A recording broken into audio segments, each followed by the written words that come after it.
하나님의 말씀 함께 보시겠습니다. 오늘 우리에게 주신 하나님의 말씀은 골로새서 1장 9절에서 14절 말씀입니다.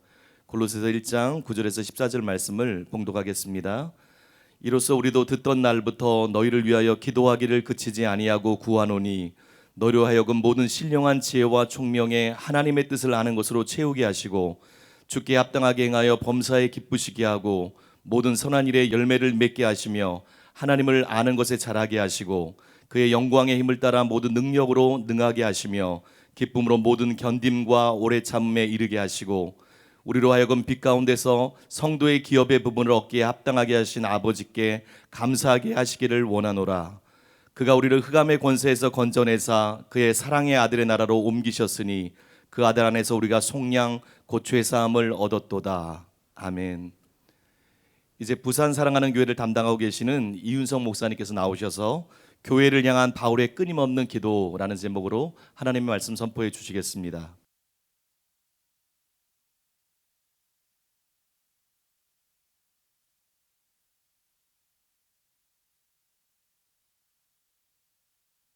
예, 반갑습니다. 네, 긴장이 돼서요. 네, 요즘 말로 네가 왜 거기서 나와 그렇게 생각하실까 봐. 네, 제가 먼저 긴장을 좀 풀고. 네, 보통 그 사람이 어떤 사람인지 사람들을 알아가는 여러 길이 있습니다. 때로 책망과 칭찬을 통해 또 부요와 가난을 통해 또 성공과 실패를 통해 이 사람들의 진짜 모습을 알 수 있습니다. 그 본심을 알게 되지요. 그런데 또 기도를 보면은 그 사람의 관심과 마음과 생각을 알 수 있습니다. 오늘 본문은 이 바울의 골로새 교회를 위한 기도입니다. 여러분, 성경에는 수많은 하나님의 사람들의 기도가 있습니다. 정말로 너무나 위대하고 훌륭하고 그런 감동적인 기도가 있어요. 아브라함의 그 위대한 기도, 모세와 다윗과 엘리야, 느헤미야, 다니엘이나 한나의, 마리아의 그런 등등의 수많은 기도가 있습니다. 그런데 그 가운데 하나가 이 바울의 기도예요. 바울은 사도고 선지자고 또 복음 전도자고 목사와 교사였지만은 또한 바울은 최고의 중보자였지요. 바울은 자신이 쓴 서신서 곳곳에 보면은 교회를 위한 기도가 끊임없이 있습니다. 이와 같이 바울의 기도를 통해 우리는 이 바울의 마음과 바울의 생각을 알 수 있어요. 뿐만 아니라 바울의 기도를 통해 우리는 그 교회들이 겪고 있는 문제와 상황을 간접적으로 깨닫게 됩니다. 여러분, 우리는 모든 사역이 소중하지만은 이 중보 사역을 잊지 말아야 해요. 가정을 위해서, 또 교회를 위해서, 우리 담임 목사님을 위해서, 김옥경 부 담임 목사님을 위해, 또 목회자들을 위해 기도해야 합니다. 또 세론과 팀원과 사역자를 위해 기도해야 되지요.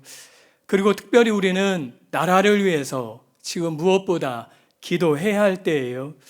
그렇다면 무엇을 기도해야 할까요? 특별히 골로새 교회를 위해 기도하는 바울이 그 기도를 할 때마다 멈추지 않고 끊임없이 그칠 줄 모르겠던 그 기도는 도대체 무엇이냐는 것이지요.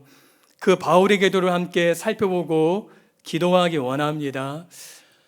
첫 번째로 하나님의 뜻을 아는 것으로 채워주십시오 라고 바울은 기도해요.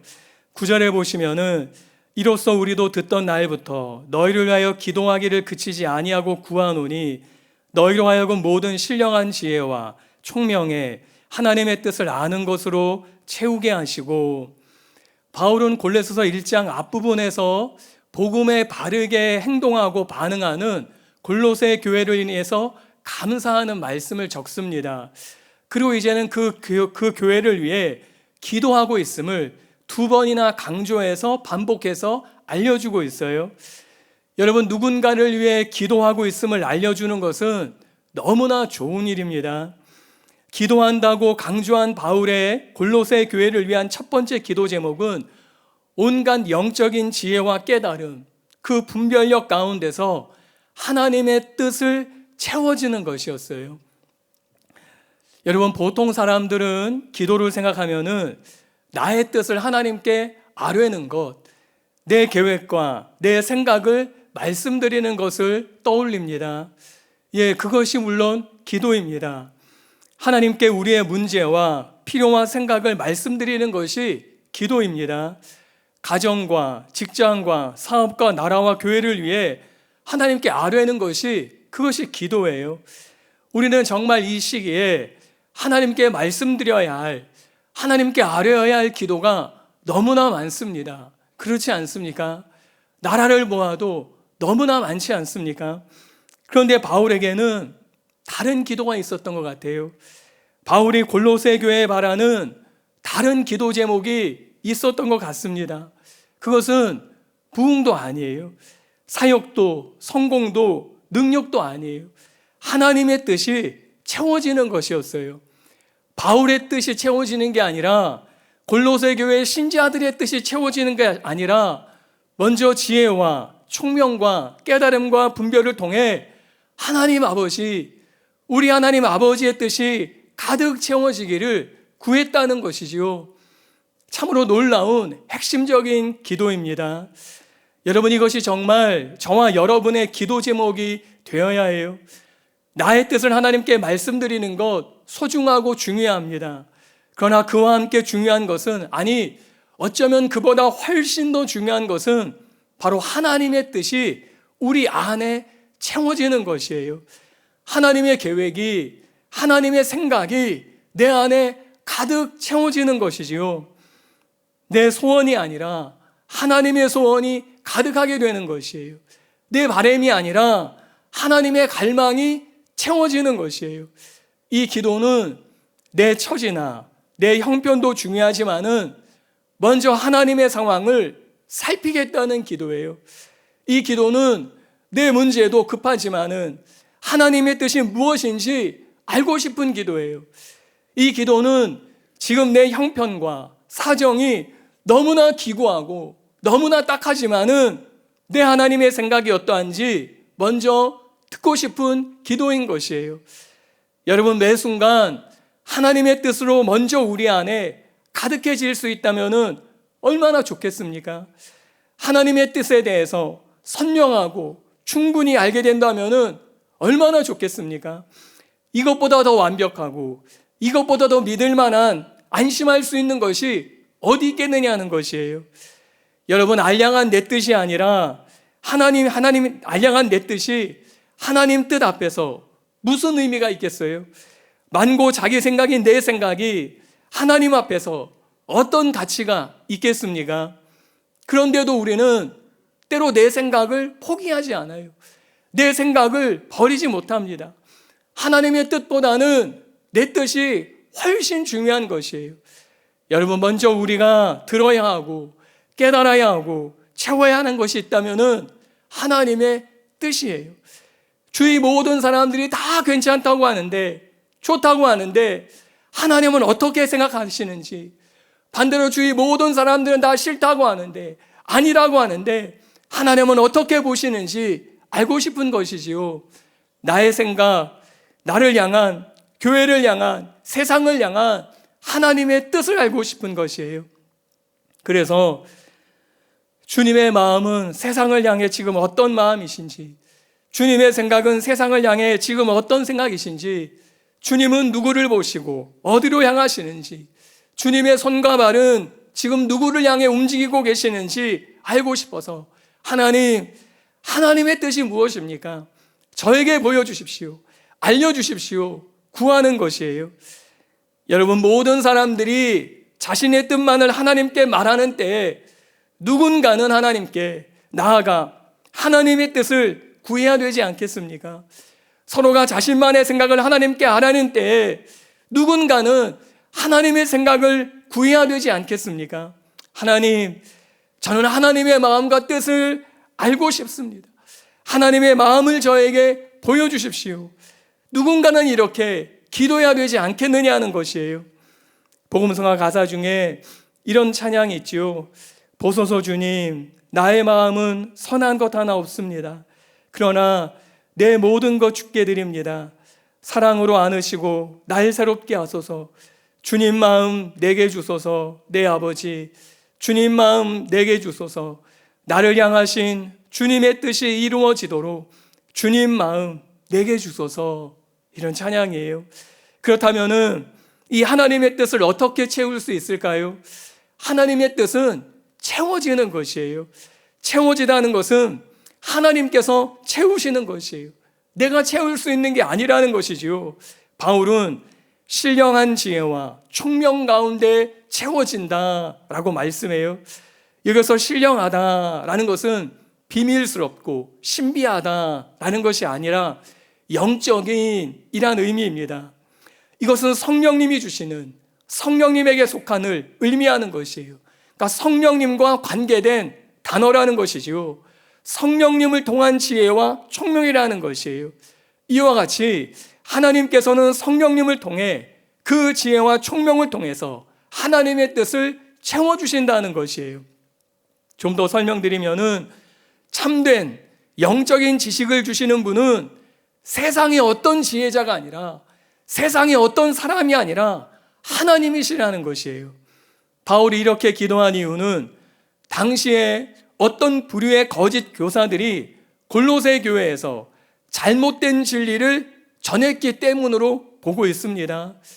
예를 들어서 골로새 교회를 개척한 에바브라가 전했던 그런 지식들은 낮은 단계의 지식이고 자기들이 전하는 지식이 수준 높은 지식이라는 것이에요.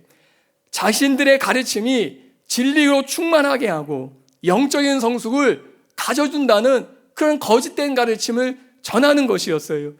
이에 대해서 바울은 단호하게 오직 성령님의 가르침 안에서만이 하나님의 뜻을 알 수 있다라고 말하고 있는 것이지요. 여러분 정말 그렇지 않습니까? 성경을 읽어도 우리 담임 목사님처럼 깨닫고 이해하는 일이 일어나는 이유는 다른 것이 아니에요. 성령님의 가르침 때문이지요. 단순히 사람의 지혜와 능력이 아니라는 것이에요. 저와 여러분은 이것을 원합니다. 성령님이 가르쳐 주시는 그 이해력과 지혜를 원하는 것이에요. 여러분 이와 같이 제일 먼저 바울은 성령님을 통하여 골로새 교회가 하나님의 뜻을 아는 지식으로 충만하기를 기도합니다. 이것이 우리 자녀들에게 일어나면은 얼마나 좋겠습니까? 왜냐하면은 하나님의 뜻을 아는 것은 가장 근본이고 무엇보다도 중요하기 때문이에요. 이것은 단순히 정보가 아니라 이것은 실제이기 때문이에요. 하나님의 우리를 향한 마음이 어떤 마음이신지, 어떤 계획을 갖고 계신지, 어떤 것을 원하신지를 아는 것이기 때문이에요. 이 하나님의 계획과 뜻을 알면 알수록 우리는 그 하나님의 생각에 감격하게 됩니다. 어떤 상황이 와도 절대로 요동하지 않아요. 경건한 삶을 살기 위해 노력하고 애씁니다. 여러분 그러므로 우리는 하나님의 뜻을 아는 지식으로 가득해지기를 원해야 되는 것이에요. 성령님 우리를 도와주십시오. 지혜와 총명으로 채워주십시오. 하나님의 뜻을 더 깊이 알도록 도와주십시오. 이렇게 구해야 되는 것이에요.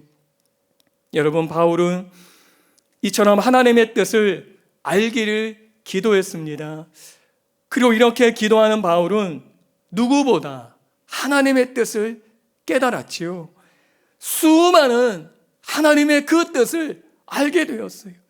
바울이 깨달은 하나님의 뜻은 헤아릴 수 없습니다. 셀 수 없이 많아요. 그 가운데 하나가 바로 영혼 구원이었어요. 디모데전서 2장 4절에 하나님은 모든 사람이 구원을 받으며 진리를 아는 데 이르기를 원하시느니라. 바울은 하나님의 뜻을 알기를 간절히 원했습니다. 하나님의 뜻 가운데 채워지기를 그는 진정 원했습니다. 하나님의 뜻 가운데 하나가 바로 이것이었어요. 모든 사람들이 구원을 받으며 진리에 이르는 이것이었어요. 성령으로 말미암아 바울에게 이 하나님의 뜻이 채워졌습니다. 그리고 바울은 이 하나님의 뜻을 이루기 위해 평생을 살게 돼요. 하나님께서 그렇게 원하시는 이 일에 자신의 일생을 다 쏟아 부었습니다. 유대인뿐만 아니라 이방인까지, 가난한 사람이나 부유한 사람이나 배운 사람이나 못 배운 사람이나 확인이나 흑인이나 백인이나 모든 사람들이 구원받기를 원하시는 그 하나님, 이것이 하나님께서 그토록 원하시는 뜻이라면은, 이 뜻을 위해서라면은 바울 자신은 중요하지 않았던 것이에요. 매를 맞아도, 위협을 당해도, 굶주림과 핍박 속에서, 죽음의 공포 가운데서도 바울은 멈출 수 없었던 것이에요. 이 하나님의 뜻으로 채워진 바울은 완전히 그의 삶이 달라졌다는 것이지요. 이 하나님의 뜻이 바울의 평생의 목적이 된 것이에요. 이것이 하나님의 뜻으로 채워진 사람의 모습이라는 것이에요. 여러분은 하나님의 뜻을 아십니까? 그렇다면 그 하나님의 뜻을 안다면 이제는 바울처럼 좀 바뀌어야 하지 않겠습니까? 그 뜻에 사로잡혀서 정말 뒤집어지고 변화되어 새로워져야 되지 않겠느냐는 것이에요. 이제는 정말 더 이상 이전처럼 살면 안 되지 않겠느냐는 것이에요. 여러분, 이 말씀은 사실 제 자신에게 하는 말이에요. 담임 목사님의 매주일 선포되시는 분별된 성경적인 진리의 말씀을 통해 정말 하나님의 뜻을 알았다면은 이제는 좀 달라지고, 이제는 좀 변화되고, 그 뜻에 사로잡혀서 이제는 좀 새로워져야 되는데, 바울처럼 자신의 인생을 다 쏟아부을 정도로 그렇게 완전히 뒤집어져야 되는데, 그렇지 못한 제 자신을 보면서 너무 괴롭고 슬픈 것이지요. 어떤 부분에 있어서는 신앙생활의 연수에 비해서 그 변화가 너무 느린 것을 볼 때 마음이 아픈 것이에요. 여러분, 하나님의 뜻이 내 안에 채워지고 변화되어 그 뜻을 위해 평생 살 수 있다면 얼마나 행복한 삶이 되겠습니까? 그래서 우리는 이 기도를 멈출 수가 없는 것이에요. 두 번째, 교회를 향한 바울의 끊임없는 기도는 주님을 기쁘시게 하는 합당한 삶을 살게 해주십시오 라는 기도예요. 10절에 보시면은 주께 합당하게 행하여 범사에 기쁘시게 하고 모든 선한 일에 열매를 맺게 하시며 하나님을 아는 것에 자라게 하시고, 여러분, 첫째로 하나님의 뜻으로 채워지기를 기도한 후에 바울의 두 번째 기도 제목은 주님께 합당한 삶을 살게 해주십시오 라는 기도예요. 덧붙여 말씀드리면은 범사에 주님을 기쁘시게 하는 삶을 살게 해달라는 기도예요. 여기서 이 행하다라는 것은 걸어가다, 생활 방식, 우리의 삶의 방식, 변화된 삶의 방식을 의미해요. 여러분, 하나님의 뜻으로 채워지는 것은 사실 그 자체가 목적이 아니에요. 목적은 삶의 변화입니다. 예수님에 대한 계시를 깨닫는 것은 너무나 중요한 것이에요. 그러나 그것으로 끝나면은 반쪽입니다. 그것이 목적이 아니기 때문이에요. 그 깨달은 계시를 통해 내 삶이 변하는 것이지요. 우리의 삶의 방식이 하나님의 삶의 방식으로 달라지는 것이에요. 바울이 바로 이것을 기도합니다. 그런데 여러분, 이 바울의 기도 제목이 가슴 저리지 않습니까? 왜냐하면 바울은 범사에, 그러니까 모든 일에 오직 주님이 기뻐하시는 삶을 살기는 구하는 기도라는 것이에요. 복음이 순종하는, 복음이 요구하는 일부가 아니라 복음이 요구하는 모든 것에 순종하는 삶을 기도해요. 좀 더 설명드리면은 가난해도, 부요해도, 성공해도, 실패해도, 감옥에 갇혔으나 자유하나, 나 자신이 아니라 또 어떤 다른 사람이 아니라 오직 주님을 기쁘시게 하는 그 삶을 살기를 원하는 기도라는 것이지요. 바울은 이런 기쁨을 간절히 원했던 것 같아요. 자신의 상황이나 처지나 환경과는 상관없이 복음에 순종하는 바울 자신 때문에 내 주 예수님이 웃으시는, 내 주 예수님이 미소 지으시는 그것을 보고 싶었던 것 같아요. 그런데 바로 이것이 우리 주 예수님의 삶이셨습니다. 요한복음 8장 29절에 나를 보내신 이가 나와 함께 하시도다. 나는 항상 그가 기뻐하시는 일을 행함으로 나를 혼자 두지 아니하셨느니라.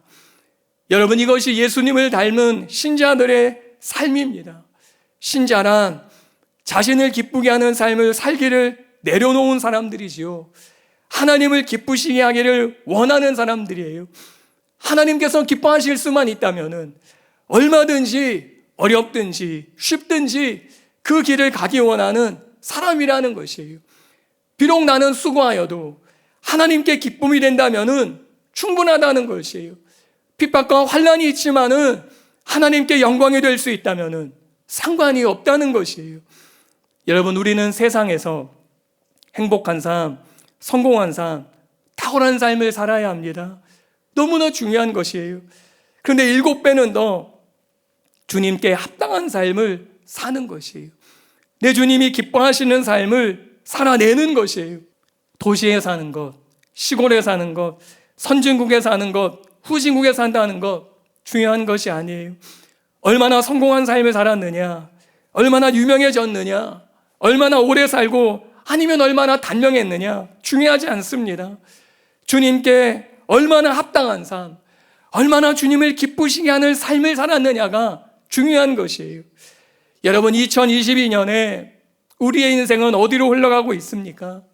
그 방향과 표대는 무엇입니까? 아침부터 저녁 늦도록 수고하는 그 이유는 무엇입니까? 주님께 합당한 삶, 주님이 기뻐하시는 삶이 되고 싶은 것이에요. 그리고 우리 가정, 우리 교회, 우리 나라와 열방이 그렇게 살 수 있기를 원하는 것이에요. 오늘 본문에 보시면은 주님께 합당한 삶, 주님이 기뻐하시는 그 삶에 대해서 바울은 3가지를 구체적으로 기도해요. 첫째는 모든 선한 일에 열매를 맺는 것입니다. 주님을 기쁘시게 하는 삶은 모든 선한 일에 열매 맺는 삶이에요. 신자들의 선한 열매를 통해 주님은 기뻐하십니다. 옳은 믿음과 올바른 행동은 본질적으로 연관이 있어요. 반드시 바른 가르침은 바른 삶을, 열매를 맺게 되어 있습니다. 그리고 그 열매를 통해서 그 사람이 누구인지를 확인할 수 있는 것이에요. 목사라고 다 할 수 있는 게 아니죠. 타이틀이 있다고 다 할 수 있는 게 아니에요. 그 사람의 열매가 진짜 그 사람입니다.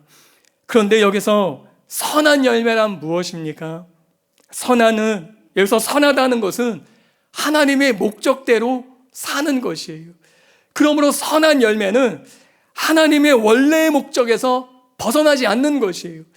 하나님이 계획하신 그 원래의 목적의 그 삶을 살아가는 것, 그것이 선한 열매예요. 이 선한 열매는 모든 사랑의 열매입니다. 하나님의 본래의 목적인 그 사랑의 열매를 맺는 것이지요. 성경 공부하고 기도하고 예배드리는 것 다 중요합니다. 그러나 더 중요한 것은 신자들이 복음으로 삶을 살아내면서 선한 일에 열매를 맺는 것이에요. 모든 사랑의 열매를 맺어드리는 것이에요. 두 번째, 주님께 합당한 삶, 기쁨을 드리는 삶은 하나님을 아는 것에서 자라가는 것이에요. 여러분, 하나님을 아는 것에서 모든 것이 시작되지요. 하나님을 모르면은 인간의 열심은 사실 아무것도 아니에요. 나는 하나님을 어떤 분으로 알고 있습니까? 오래전에, 지금부터 한 20년도 넘은 것 같아요. 오래전에 영국에서 신자들에게 설문조사를 발표한 일이 있습니다. 제가 그것을 본 적이 있는데요. 하나님은 나를 향해서 어떤 생각을 갖고 계실까? 그런 질문이 있었어요. 그런 질문에 대부분의 응답자들, 제 기억으로 한 85% 이상인가가 하나님은 나를 향해서 화내 계신다, 그렇게 답을 했다는 거예요. 불신자들이 아니에요. 신자들이 하나님은 나를 향해 화내고 계셔, 하나님을 그렇게 하는 것이. 그래서 그 화내시는 하나님의 그 분노를 수그러뜨리기 위해서 열심히 신앙생활을 하는 거예요. 아침부터 저녁까지 예배하고 헌금 드리고, 하나님이 헌금 많이 드리면 기뻐하실까? 하나님이 교회를 세워주면 기뻐하실까? 건축하면 기뻐하실까? 아침부터 저녁까지 열심히 수고하는 거예요. 그런데 마지막에는 지쳐서 쓰러지는 거예요. 하나님을 도저히 기쁘시게 할 수 없다는 자기 생각 때문에 그냥 지쳐서 절망하더라는 것이에요. 내가 만들어낸 하나님, 내가 생각하는 하나님은 그런 하나님이에요. 우리는 그런 하나님을 믿지 않습니다. 성경이 말씀하는, 성경이 소개하는 그 하나님을 우리는 알아가야 되는 것이에요. 그 하나님의 사랑, 그 하나님의 은혜, 그 자비와 용납, 그 공의와 엄위함을 우리는 알고 전적으로 믿어야 되는 것이에요. 이렇게 하나님을 아는 것이 너무나 중요하지요. 하나님을 오래하는 신자들이 너무나 많기 때문에 그래요. 여러분, 하나님께서 어떤 분이시며 어떤 일을 하셨는지를 알아가야 합니다. 하나님께 대한 바른 지식이 하나님과의 바른 삶을 이끌어내기 때문이에요. 그리고 이것은 단순히 지식이 아니라 우리의 삶에서 체험함으로 아는 삶이에요. 하나님과 동행함으로, 하나님과 함께 지냄으로 점점 더 알아가는 그것이에요. 저와 여러분에게 필요한 것이 바로 이것이에요. 성경을 통해 성경에 기록된 그 하나님을 실제로 우리의 삶에서 만나 대면하는 그것입니다. 우리는 하나님을 알아가는 이 삶에서 계속해서 자라가야 합니다. 다른 번역본에서 이 구절을 너희는 하나님을 점점 더 잘 알게 될 것이다 라고 번역했어요. 저는 이 구절을 담임 목사님께서 팔복의 사람에 대해 말씀하실 때 그 균형을 잡아주실 때 더 잘 이해가 되었어요. 팔복의 사람은 처음부터 팔복의 장성한 사람으로 되는 것이 아니라 팔복의 아이로 태어나 점점 팔복의 사람으로 성장해 가는 것이다. 담임 목사님께서 그렇게 말씀해 주셨지요. 하나님을 아는 것도 마찬가지입니다. 하루아침에 하나님을 다 알 수 없는 것이에요. 점점 더 알아가는 것이에요. 내 작은 머리로 어찌 그 하나님을 다 알 수 있겠습니까? 시간이 가면 갈수록 그 하나님을 더 알아가는 것이지요. 여러분은 하나님과의 교제를 통해서, 하나님과의 친밀함을 통해서 어떤 하나님을 알아오셨습니까? 여러분은 과거에 어떤 하나님을 만나셨습니까? 그리고 지금 여러분은 어떤 하나님을 알아가고 계십니까? 지난 2년 동안 저희 가정은 몇 가지 중요한 일을 거치면서 예비해 주시는 하나님을 경험했어요. 저희는 너무나 어리석고 무지하고 전혀 준비가 안 돼서 어떻게 할 줄 모르는데 주님께서 그 순간에, 그때에, 그 상황에 모든 것을 맞춤으로 정확하게 예비해 주셨어요. 얼마나 감사한 일인지 모릅니다. 여러분, 오 하나님, 제가 하나님을 이렇게 알았습니다. 또 하나님을 이렇게 알아갔습니다. 그렇게 고백하면서 하나님께 나아갈 때 하나님은 그것을 기뻐하신다는 것이 2022년에 우리 모두가 하나님을 더 알아가는 새해가 되실 줄로 믿습니다. 세 번째, 하나님을 기쁘시게 하는 것은 하나님의 능력으로 능하게 되어 오래 참음에 이르는 것이에요. 11절에 이렇게 말씀합니다. 그의 영광의 힘을 따라 모든 능력으로 능하게 하시며 기쁨으로 모든 견딤과 오래 참음에 이르게 하시고, 이 말씀을 자세히 보시면은 바울은 지금 어마어마한 기도를 드리고 있습니다. 우리가 하나님의 영광의 힘에서 오는 모든 능력으로 능하게 되기를 기도하고 있는 것이에요. 모든 능력이란 신자를 강하게 하기 위해서 하나님의 모든 힘을 말하는 것이 최고도의 무제한의 힘인 것이지요. 제한이 없는 것이에요. 그 수준은 가장 높은 것이에요. 그 능력으로 채워지기를 구했다는 것이에요. 신자를 강하게 하기 위해 하나님께서는 하나님의 능력을 총동원하십니다. 여러분, 하나님께서는 그 능력으로 때로 괴로움과 고난을 제거해 주십니다. 때로는 고난을 지나가게도 해주십니다. 하나님의 능력을 다 사용하셔서 신자들에게 주신다는 것이에요. 이 얼마나 사도 바울의 통이 큰 기도인지 모릅니다. 우리가 이 능력으로 강해질 수 있다면 얼마나 좋겠습니까? 무엇이든지 원하는 대로 할 수 있지 않겠습니까? 하나님의 그 무제한에 그 최고의 능력으로 채워진다면 우리는 못할 게 없는 것이에요. 그런데 이 하나님이 주시는 힘이 그렇게 사용되는 힘이 아닌 것 같습니다. 놀랍게도 기쁨으로 견디고 오래 참는 힘을 말씀해요. 바울은 이 견딤과 오래 참음을 위해 기도한 것이지요. 여기서 견딤은 어려운 환경과 상황에 대한 인내를 의미합니다. 하나님의 능력은 하나님을 기쁘시게 하는 삶이 목적이 된 신자들에게 고통의 상황 속에서, 고통의 환경 속에서 맞서 견디게 해준다는 것이에요. 또 오래 참음은 하나님의 인내와 하나님의 백성들의 인내를 의미해요. 사람에 대한 인내를 의미한다는 것이지요. 나에게 피해를 입힌 사람, 악한 행동을 하는 사람, 그런 사람들에게 절대 보복하지 않는, 자신을 절제하며 견디는 그 인내인 것이에요. 상대방이 불쾌하게 하고 심술궂고 미련하고 잔인함에도 전혀 실망하지 않고 사랑의 마음을 지속하는 그 인내를 말하는 것이에요. 출애굽기 34장 6절에 이런 말씀이 있어요. 여호와께서 그의 앞으로 지나시며 선포하시되 여호와라 여호와라 자비롭고 은혜롭고 노하기를 더디하고 인자와 진실이 많은 하나님이라. 노하기를 더디하신 하나님, 오래 참음은 무엇보다 하나님의 백성들을 향한 하나님의 마음이셨어요.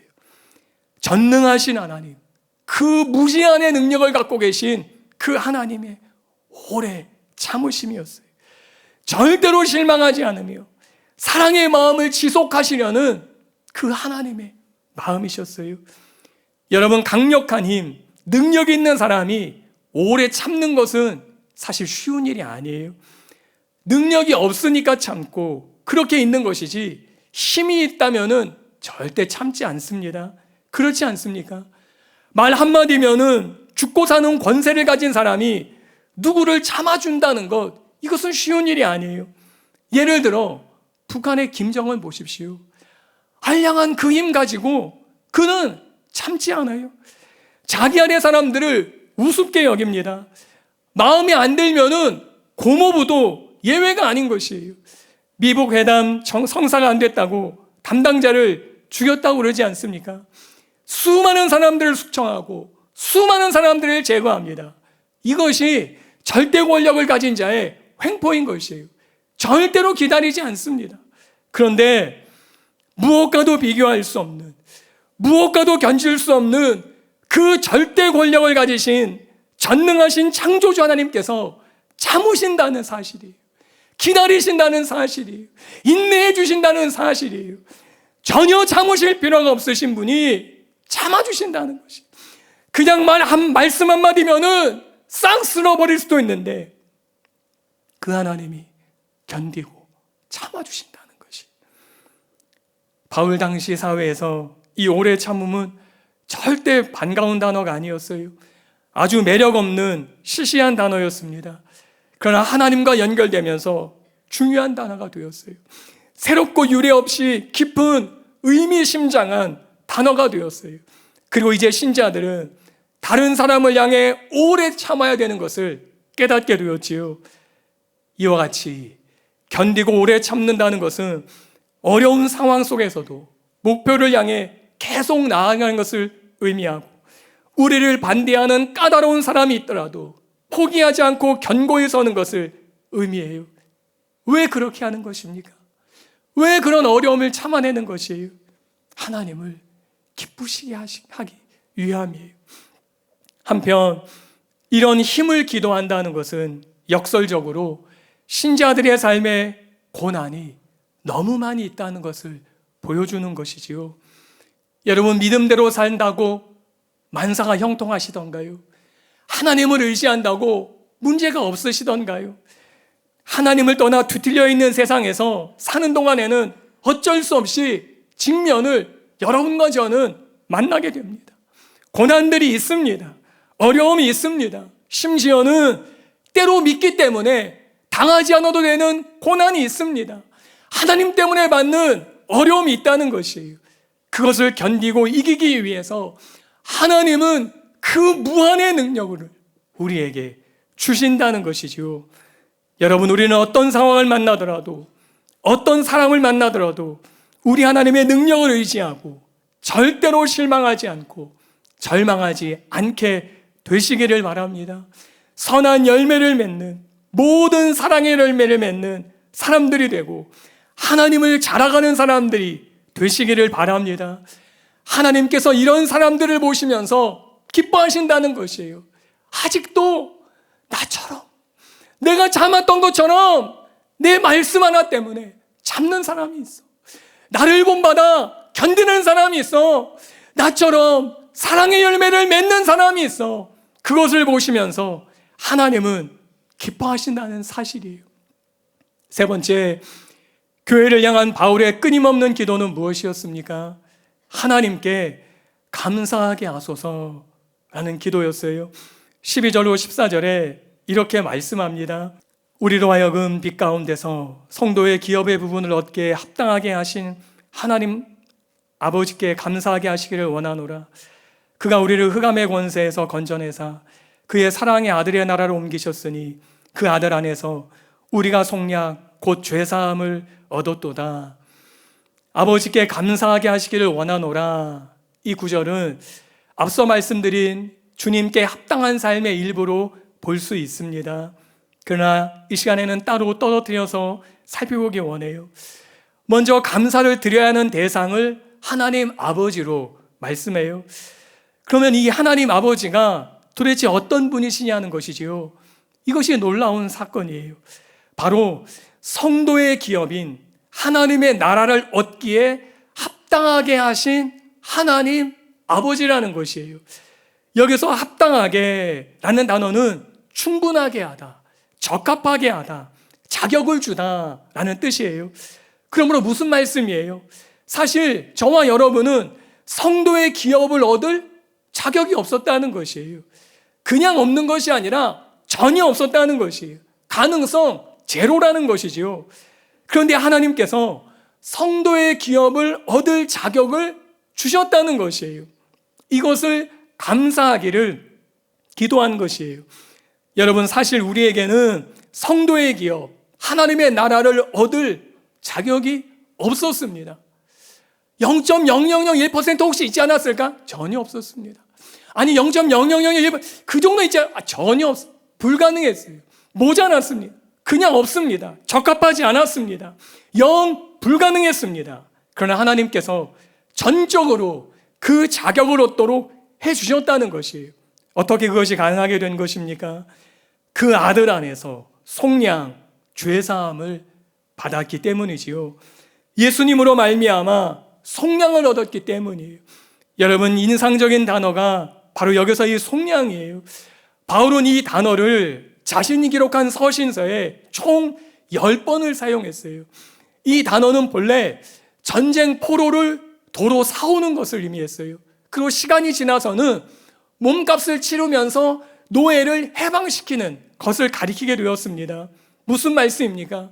하나님께서 예수님으로 말미암아, 그 아들로 말미암아 포로된 저와 여러분을, 노예였던 저와 여러분을 사셔서 자유케 하셨다는 것이에요. 여러분, 지금 우리 사회에서는 노예는 볼 수 없지요. 그러나 노예처럼 사는 삶은 우리 주위에서도 만날 수 있어요. 언젠가 인터넷에서 뉴스 기사를 본 적이 있습니다. 그것은 중국으로 탈북한 여인들의 비참한 삶을 취재한 기사였어요. 북한에서 탈북해서 북송되는 것이 너무나 두려워서 탈북한 것이 발각된 상황에서 이리저리 팔려다니면서 기구하게 사는 그 여인의 삶이었어요. 그 가운데는요, 성노예가 되어서 비참한 인생을 사는 사람도 있었습니다. 그 여인들은 정말 입에 담기 어려운 그런 수치스럽고 비인간적인 삶을 하루 이틀이 아니에요. 1, 2년이 아니에요. 기약을 알 수 없는 그것을 그 일을 해내는 것이었어요. 지옥 같은 북한에서 탈출하였지만은 그 약점을 이용당하면서 더 지옥 같은 삶을 살고 있었던 것이에요. 그런 여인들, 그런 기구한 여인들을 돈을 주고 빼내어서 국내에 들어와서 자유의 몸으로 살게 만드는 그런 사람들이 있습니다. 바로 이것이 속량이라는 것이에요. 여러분, 죄의 노예인, 죄의 포로인 우리를 예수님께서는 속량해 주셨습니다. 저와 여러분은 죄의 포로였어요. 죄의 종이었어요. 죄의 노예였어요. 하나님 나라의 그 기업을 받을 자격 조금도 없었습니다. 전혀 없었습니다. 예수님은 이렇게 말씀하시지요. 요한복음 8장 32절에 예수께서 대답하시되 진실로 진실로 너에게 이르노니 죄를 범하는 자마다 죄의 종이라. 바울은 또 이렇게 말합니다. 로마서 6장 16절에 너의 자신을 종으로 내주어 누구에게 순종하든지 그 순종함을 받는 자의 종이 되는 줄을 너희가 알지 못하느냐. 혹은 죄의 종으로 사망에 이르고 혹은 순종의 종으로 의에 이르느니라. 로마서 6장 20절에도 너희가 죄의 종이 되었을 때에는 의에 대하여 자유로웠느니라. 우리는 죄의 종이었습니다. 죄의 포로였고 노예였습니다. 주인인 죄는 죄의 종인 된 인간에게 악랄했습니다. 모든 수치를 다 뒤집어 씌웠습니다. 처참하게 우리를 노예로 삼아서 부리고 다녔습니다. 이리저리 죄에 팔려 다니는 인생이었어요. 그런 저와 여러분을 사신 분이 계십니다. 그분이 하나님 아버지라는 것이에요.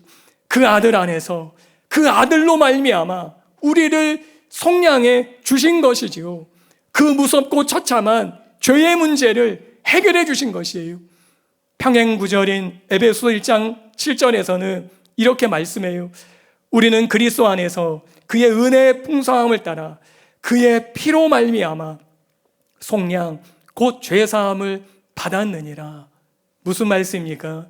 죄의 노예인 우리를 자유하게 하는 그 값이 예수님의 피였다는 것이지요. 하나님께서 우리를 사시기에 지불해야만 하셨던 것이 예수님의 생명이셨다는 것이지요. 도대체 하나님께서는 왜 이런 일을 하신 것이에요?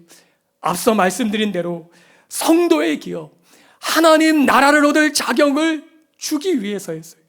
좀 더 설명드리면은 어둠의 권세에서 사랑의 아들의 나라로 옮기시기 위해서인 것이에요. 마치 구약의 이스라엘이 바로의 그 포로, 그 노예에서 해방될 길이 전혀 없는 것이에요. 불가능한 것이에요. 할아버지가 원해도 안 되고, 아버지가 원해도 안 되고, 내가 원한다고 안 되고, 내 자녀가 원해도 안 되는 것이에요. 400년이 넘도록 그 포로 생활에서 해방될 길이 전혀 없는 것이에요. 그 일을 하나님이 주셨지요. 그 일을 하나님이 이루어 주셨어요. 그것이 바로 속량이라는 것이에요. 이와 같이 하나님께서는 전혀 자격이 없던 우리에게 그와 같이 속량을 통해 기업을 얻게 해주셨어요. 하나님의 영원한 복, 하나님의 나라를 얻게 해주셨습니다. 이 일을 누가 상상해나 할 수 있었겠습니까? 누가 이렇게 해달라고 하나님께 요청을 할 수 있었겠습니까? 하나님 편에서의 전적인 은혜였던 것이에요. 여러분, 하나님께서 예수님을 값으로 지불하실 때 아까워하셨을까요? 그렇지 않으십니다. 오히려 더 지불할 값이 있다면은 하나님은 주저하지 않으셨을 것이에요. 바로 이것이 하나님의 속량이라는 것이에요. 죄사함이라는 것이에요. 뿐만 아닙니다. 예수님께서 죄의 값으로 지불되실 때 예수님은 어떤 마음과 생각을 품으셨겠습니까? 이런 하찮은 죄의 노예 때문에, 이런 하찮은 사람들 때문에 내가 죽어야 하나? 내가 십자가에 못 박혀야 하나? 그렇게 생각하지 않으신 것이에요. 기분 나빠하지 않으신 것이에요. 놀라운 사실은 성경에 보시면은 예수님께서 십자가에 달리실 때 그 하나님의 온갖 저주를 다 받아내실 때 기뻐하셨다고 말씀하고 있어요. 스바냐는 하나님의 심판에 관해 말씀하고 있습니다.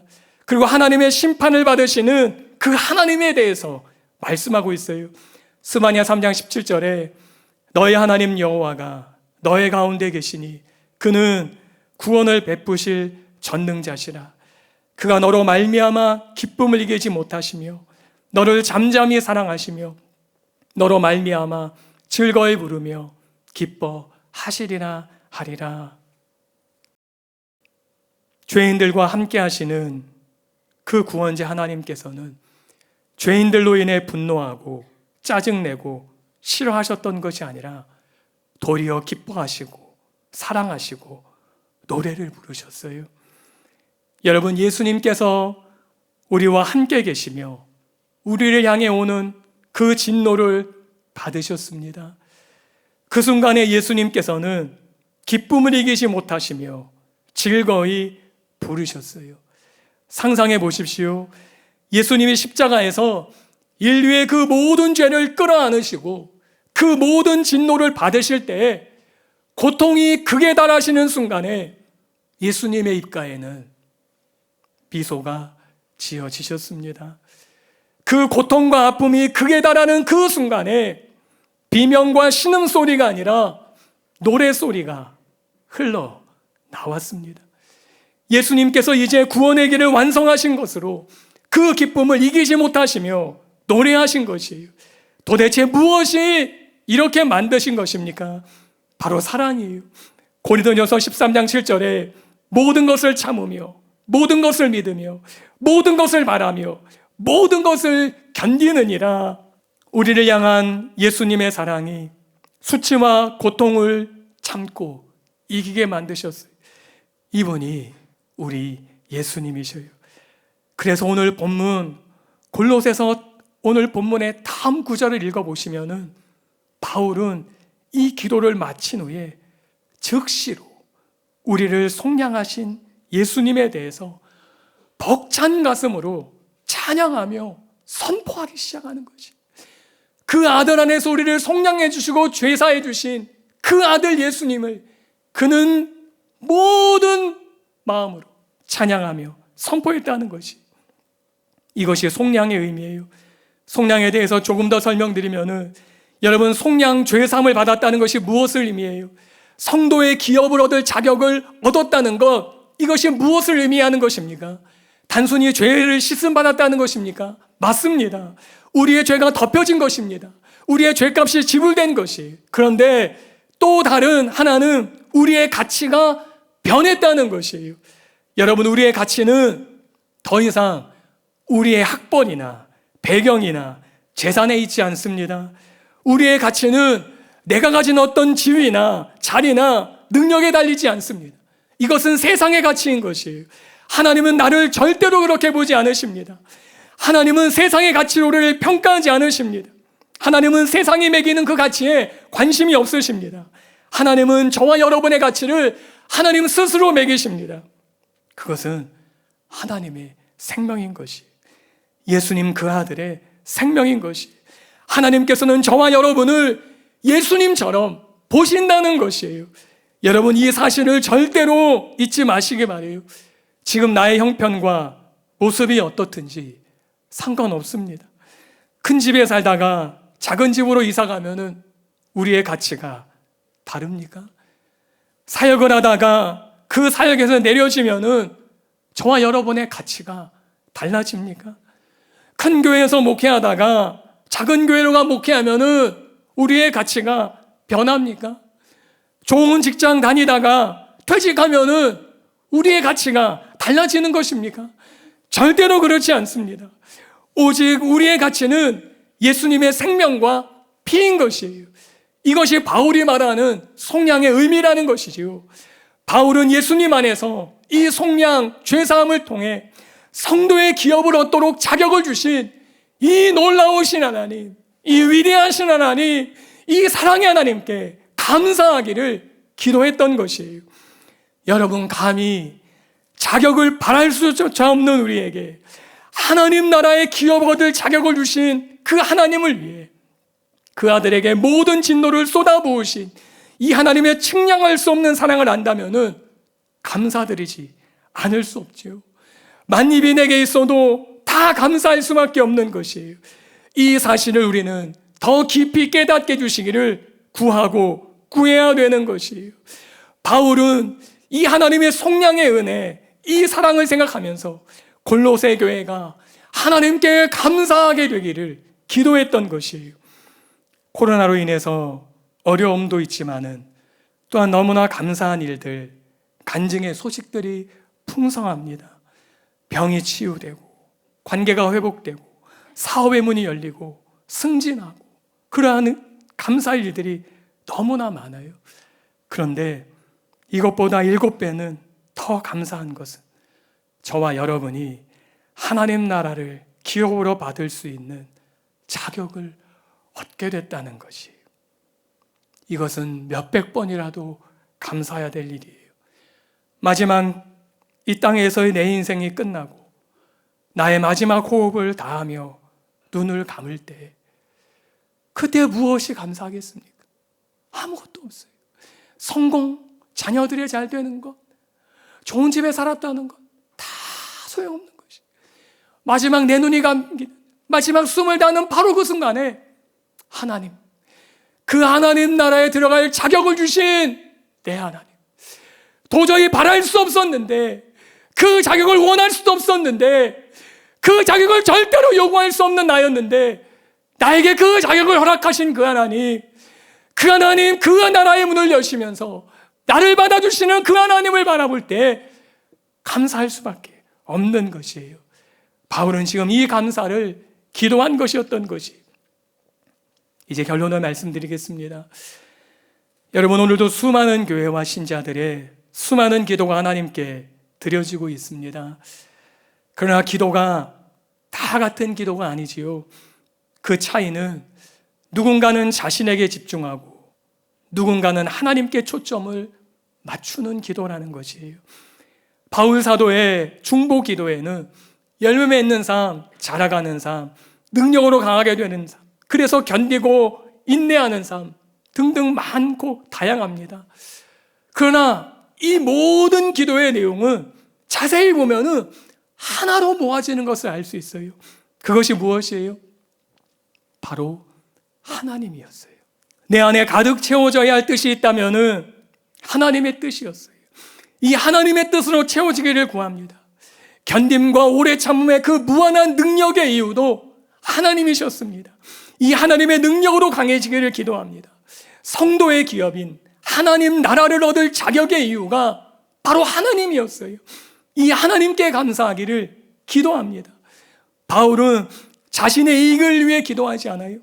골로새 교회의 필요를 위해 기도합니다. 그런데 골로새 교회의 필요 역시 바울의 가장 우선적인 관심사는 아니었어요. 바울의 모든 기도 제목의 중심은 하나님이었어요.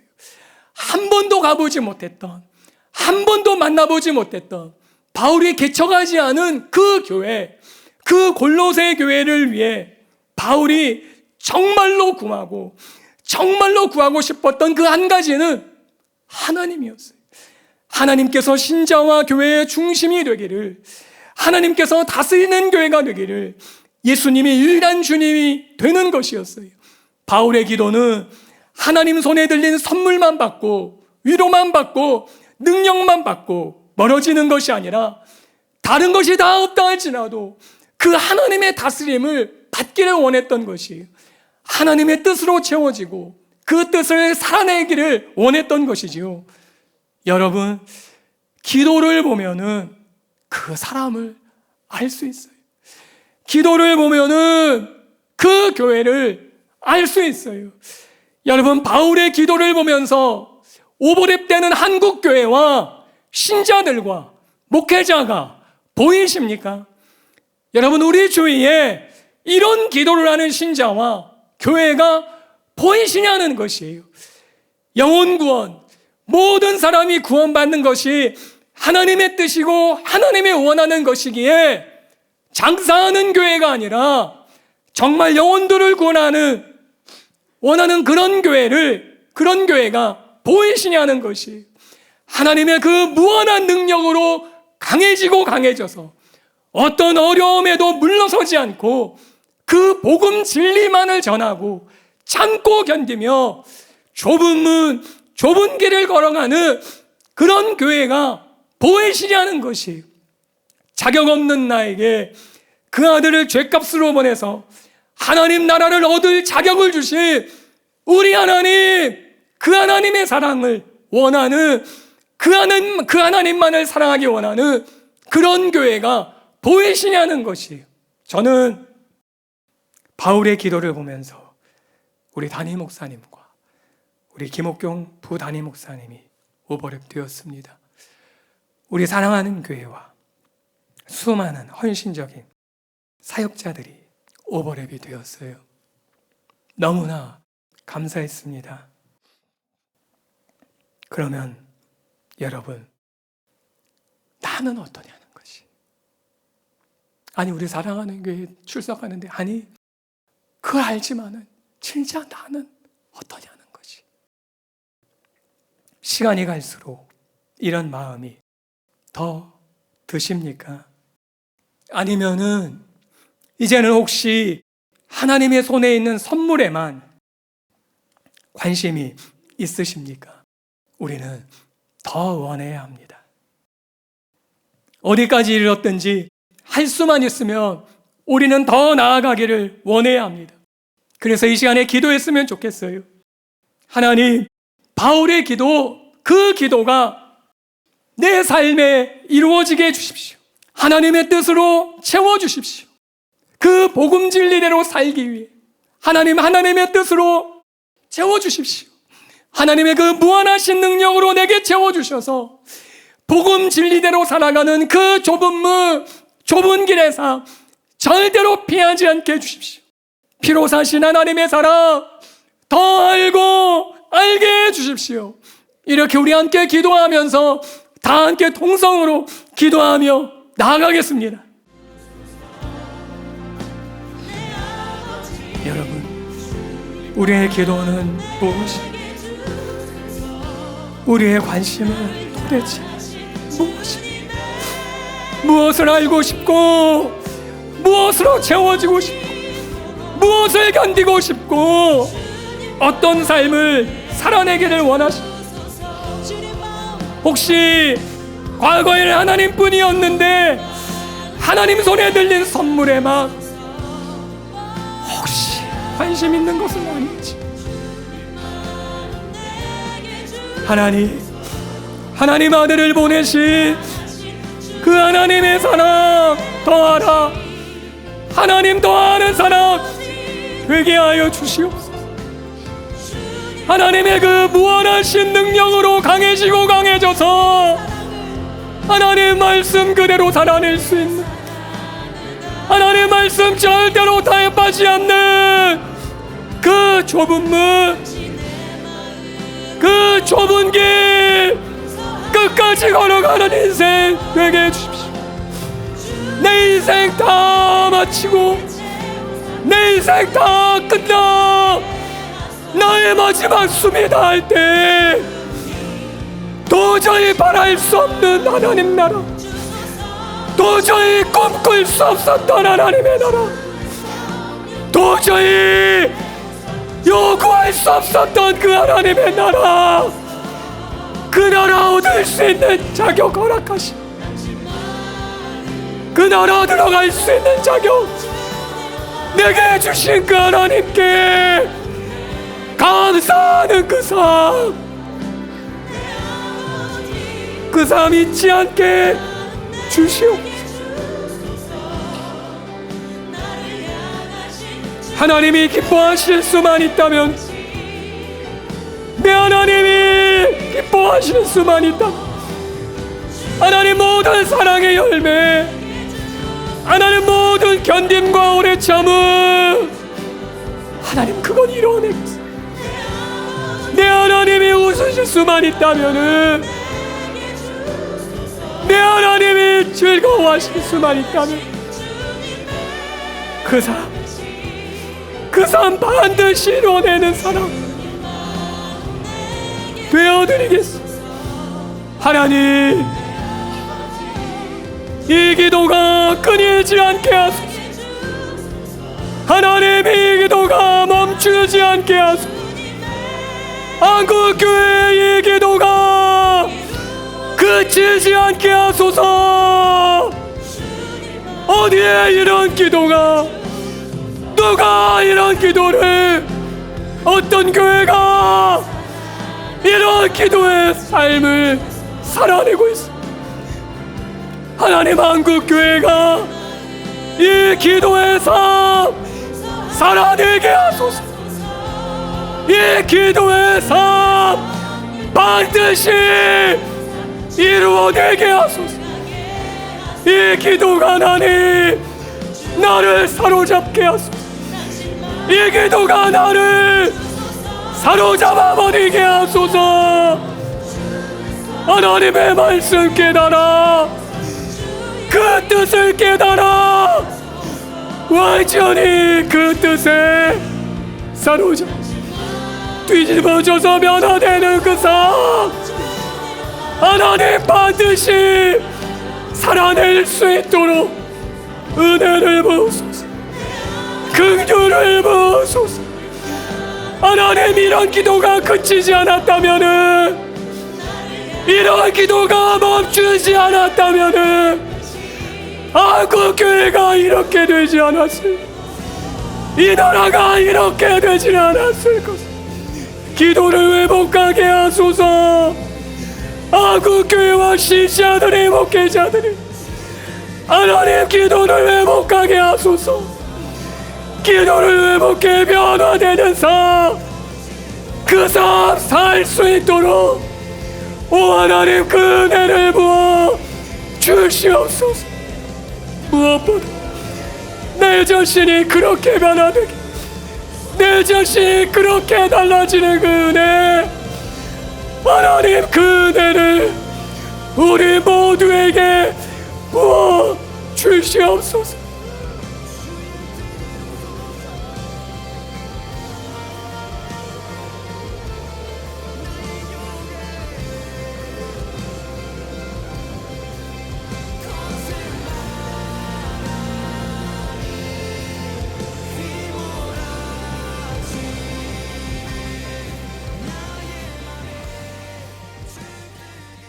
이 모든 말씀 우리 주 예수 그리스도의 이름으로 기도드립니다. 아멘.